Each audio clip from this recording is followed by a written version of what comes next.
Hello everyone, welcome to a very special episode of the cEDH cast. Today we're doing another single card discussion, but today it's just me, and we're talking about Pyre of Heroes.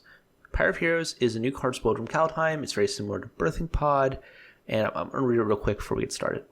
It's a 2-mana artifact with pay 2, sacrifice a creature, search your library for a creature card that shares a creature type with a sacrificed creature, and has a converted mana cost equal to 1 plus that creature's converted mana cost. Put that card on the battlefield, then shuffle your library.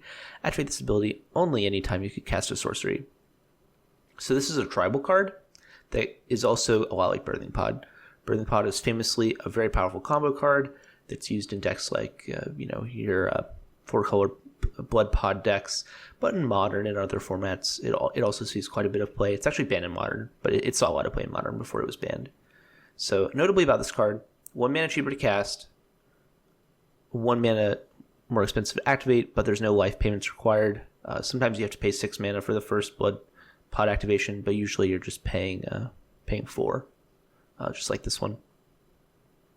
So, I see this card, and I think a lot of us instantly want to start looking for combos, and the first thing I found was you actually really want 1 mana creatures that you can activate this card onto. And so what kind of 1 mana creatures do you actually see play in cEDH? And the first thing that I thought of was the elves.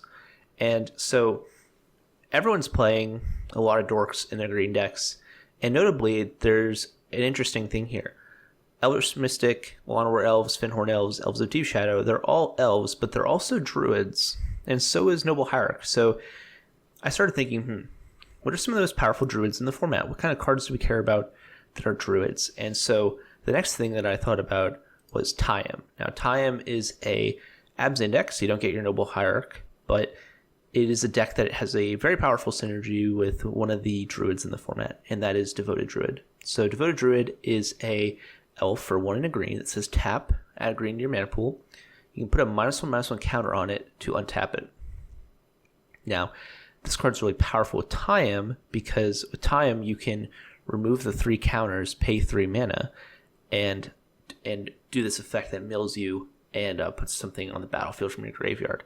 So if you can pump Tayum to be big enough that it survives having 3 -1/-1 counters on it, you can immediately take them off and then activate the ability infinitely. So that's very powerful. It's also a card that the deck's built around, so it's going to want to be able to tutor it out.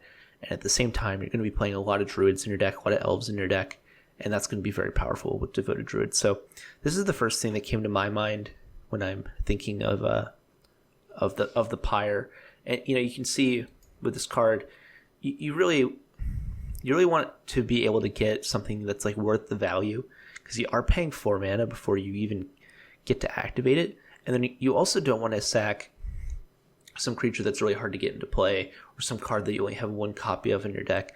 And so by playing all these mana dorks, you really, and although I didn't mention it, Deathrite Shaman's also a 1 mana elf, so that'll find your Devoted Druid. So that's something that really appealed to me for this deck. Now, the next tribe that I want to look at is Pirates. And so Pirates is interesting because there's not a density of powerful 1-drops, but there certainly are some. You have your Spectral Sailor, your Siren Storm Tamer. That's pretty great. Additionally, you have one of the most powerful cards in the format, Dockside Extortionist. That's pretty great. You also have Glint Hornbuccaneer and Hullbreacher, 2 extremely powerful 3-drops. So once you find your Dockside off of the Pyre, next turn you might even be able to find one of these. That's pretty useful. Finally, you have Pitiless Plunderer. It's not great, but it's something to use. And so here you might be in a Grixis Pirates deck, or maybe even just, maybe you're in blue-red, and you really want to have that creature density because you're playing Malcolm, for example. I could definitely see this being something that people invest into. So those are the first 2 things that came to my mind with this card. If you have any other ideas for the card, I'd really appreciate seeing them in the comments. This is a card that has very strict requirements, but it also has a very powerful effect. So if you can find a synergy that really makes this worth the slot in your deck, it'll be a pretty big payoff. So I hope you enjoy this quick video, and I hope you enjoyed the Kaldheim spoilers that are about to come out. I really hope that we get some really powerful stuff. Not too powerful. Don't want to make the standard players not have a good time, but we'd love to see some cEDH staples from this set, especially with the really cool themes. So hope you enjoyed this episode. Hope you enjoyed Kaldheim spoilers, and I hope you check out all the links we have in the description. Lots of cool stuff going on. Thanks. Bye.